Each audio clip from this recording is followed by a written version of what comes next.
Yes, sir. Yes, sir. Automac here with another one, another quick little tutorial we have here. We did a print on these really nice Nike sweatshirts for South Central High School, their swim team. Um, so this job here, I decided to uh, use a harder squeegee for my black in the black plate. Now, this particular squeegee is called a triple durometer. Okay, it's a 65, 90, 65, and you'll see why it's called that in a little bit. You'll see why it looks like that, why it's called that, because the way it looks. But this squeegee in particular is for jobs that require a little more detail. I know you guys couldn't really tell. And I promise I'm gonna upgrade my equipment where you guys will really be able to see these prints. Um, it's coming. You know, uh, Black Friday is around the corner, so we'll see what we can do about that.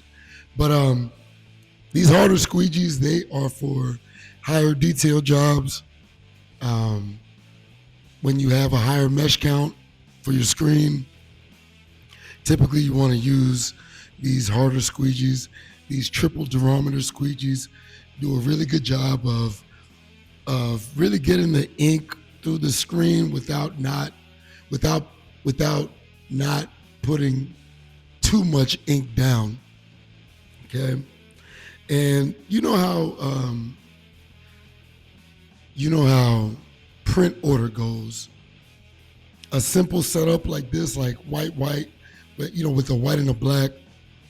Typically, right, you want to have your black screen last. So the issue with this job in particular, at the bottom of the print, the FC, right, for South Central, um, okay, real quick. Okay, now I don't know if you guys can see this.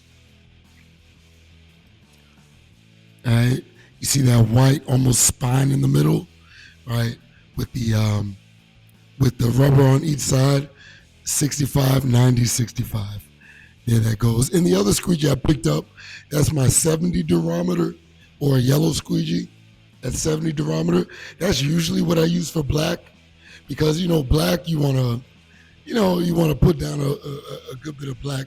Black is a very thin ink, so you want to lay down a lot of it so it really adheres to the surface of your material. Okay, but back to the detail on the F and the C at the bottom. You got these really tight lines, and if you put the black last and you use that 70 durometer squeegee, you're gonna have to toggle. You're gonna have to really toggle with your pressure, your angle, your speed, possibly even your squeegee height. The only thing with raising your I'm sorry, yeah, with raising your squeegee height when it comes to black ink, raising your squeegee height, I don't care how much pressure you put on how much squeegee pressure you put on the screen, it's not going to print very well. So you might as well just go with the tool that you know is going to work. Okay, and you're going to see here. Um, no, not yet. I'm sorry. Excuse me. I'm still locking in, but you'll see in a little bit what I'm talking about as far as the stroke goes. But half tones, higher mesh stuff, um, two 230 mesh count, 305 mesh count. Your best bet is to go with those high durometer squeegees. Yeah, with those high durometer squeegees. And you see here, you see there's a nice stroke, And well, we didn't have a lot of ink there in the screen to start off with, but it's covering, and you can see I mean, it's just no smearing, no smudges. The Our detail in the white doesn't get covered up as well, and that was on a double stroke. Okay, that was on a double stroke, and again with that 70 durometer squeegee, it's just gonna lay down a little too much, a little more ink than we need. Okay, and gonna go ahead and watch the rest of this setup. All right, time to put it on a live. Time to go live. Okay, and you'll see here there's a Nike swoosh at the top. That's pretty much where you want to. That's what you're looking for. You typically, right? You're the top of your print and the bottom of your your seam, the bottom of your next seam is where you judge your distance. But when you have like a logo on your garment, you want to focus on the logo placement on your palette to make a really nice, accurate, tight print on every single piece. Now, me, on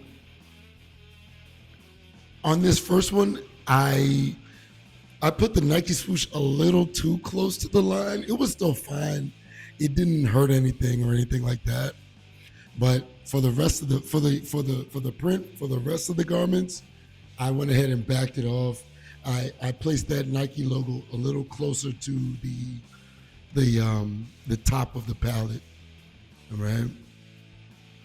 Yeah, when you have a logo in between your next seam and your print, right? You want to focus more on that logo, because you don't want your print. It almost like cuts. How do I explain? It almost like splits the print, or splits the perception of the print. Okay, so you want to have that logo really close, or as close as possible to your print, so it doesn't. It can give the illusion that the print is too low, is what I'm trying to say. All right, and there it is, Auto Mac. See you in the next one.